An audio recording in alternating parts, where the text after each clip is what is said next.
Hi, so today's just a quick update on my Arzopa monitor and Roku setup, how I'm getting on with it after a few weeks. If you're new to my channel, my name's Emma and I'll leave a link to the monitor install video at the end of this one.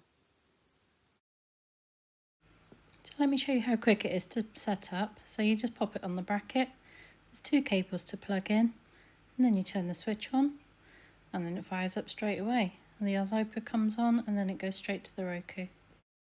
Now I've got mine set up to run off my hotspot on my phone at the moment, so it's pretty much instant coming on and it goes onto your home page. And because of copyright restrictions, I can't really show you any films playing or anything, so I'll just show you a quick clip of one of my YouTube videos just so that you can see it working.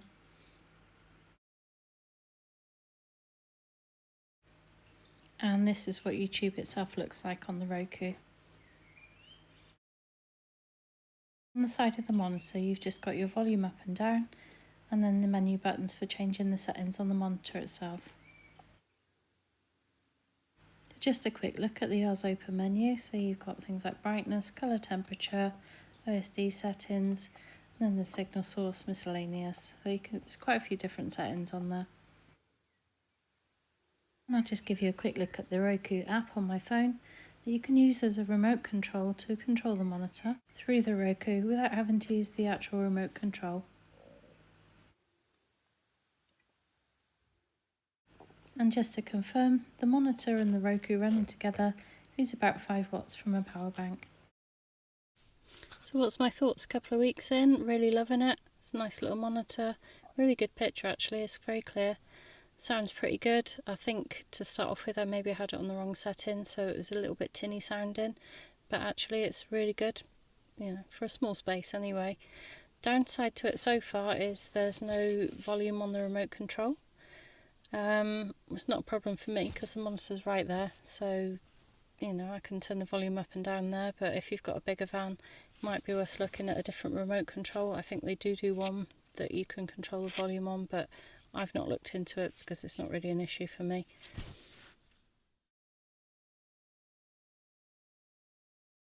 So I'm just sat in the van watching telly and watching a film, and I've just found a little cheat for the sound.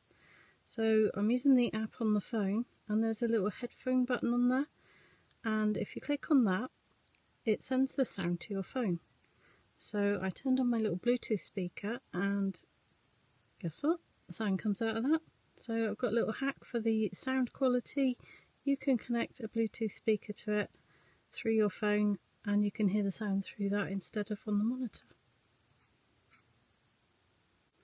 Sadly though I can't demonstrate this because of copyright, so I can't show you it actually working, but it works really well. There's certainly plenty of choice for things to watch on there. There's thousands of apps that you can put on it for different stations with free stuff to watch. Mostly I use Apple TV and YouTube, so you know I'm perfectly happy with that anyway, but there is lots more you can choose from.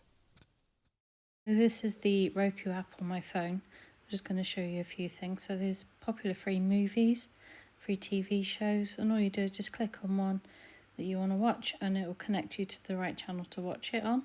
And this is a way of narrowing down the free movies to watch, but there are some to rent or to buy as well. So if we go back to the home page and scroll down, let's say recommended and go to store, and then you can have a look on there and it's got all the different apps that you can put on. And you download it onto your phone, and then when you connect to your Roku next, it just updates it so that it's on your Roku as well. So I'll just show you a couple of the categories because there are so many. This is films, so all these are different apps that you can get for watching films. Some of them are free, some of them you do need to have a subscription for. And then you've got things like music, if you want different music stations to listen to. And then also sports, there's kids, travel, you name it, there's a category for it. And then you just have a look for the apps that you think would be interesting. There's even one for van life TV.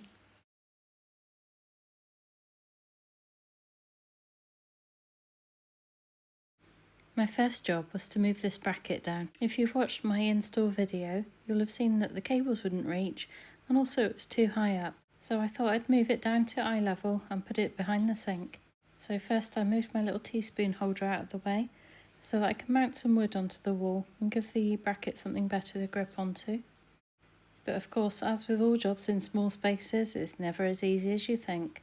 The bracket is so close to the ceiling that when you try and get the Allen key in to undo the nuts, it's really hard to get in there, and I had to really push hard on the ceiling to get them out. So on the first go, I put the bracket up the way that it was originally. Now, bearing in mind this is meant to hold a tablet and not a monitor, as soon as I attached the monitor, I realised that it was just too heavy for the end of it, and it kept tipping. So after a bit of thought, I turned the bracket up the other way because the arm doesn't move the opposite direction, and I thought it would give the monitor a bit more support. This worked much better. The arm was stopping the monitor from tipping forward, so it was staying up nice and straight. And this bit of wood that I've put on the side is actually just bolted on. That is the original seatbelt bolt. So I've made a hole in the wood and bolted that right into the car, so that is like solid on there. So I've also got one on the other side of the van. Same bit of wood.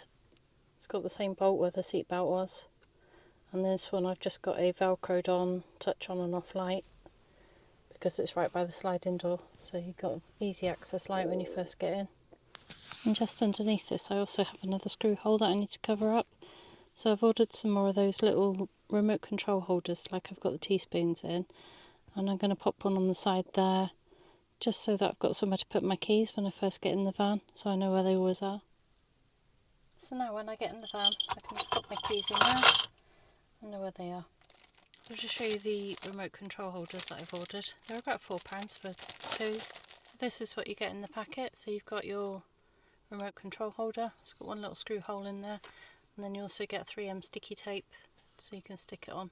So that's that stuck on. I have tried drilling a pilot hole in there to try and get a screw in, but for some reason the metal's just too strong. It won't let me put the screw in. I might try a bigger pilot hole at some point, but that's like on there. It's not coming off anyway, so it should be okay. And also when I'm driving, it stops the cushion sliding forward.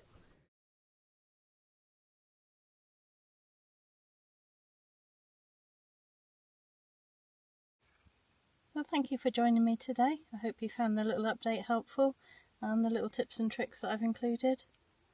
Certainly it's working well for me.